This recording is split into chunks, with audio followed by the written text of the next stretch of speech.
எப்படி இருந்தது அவர் டைரக்ஷன் நடிச்சது? நான் திட்டெல்லாம் வாங்கல அவர்கிட்ட இது வரைக்கும். ஏன்னா சொன்னதை அப்படியே செஞ்சிருவேன்.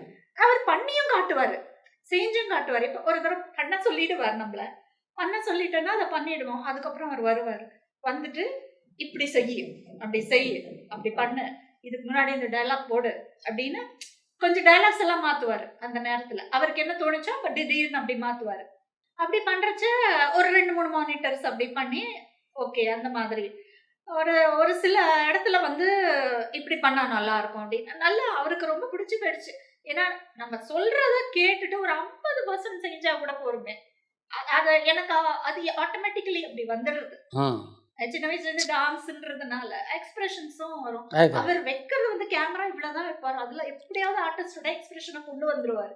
அது எவ்வளவு மட்டமான ஆர்டிஸ்ட் அந்த எக்ஸ்பிரஷனை கொண்டு வந்துடும். இப்படி பாரு, இப்படி கீழே குனி, சின் டவுன் பண்ணிட்டு மேல பாரு அப்படின்னுவாரு.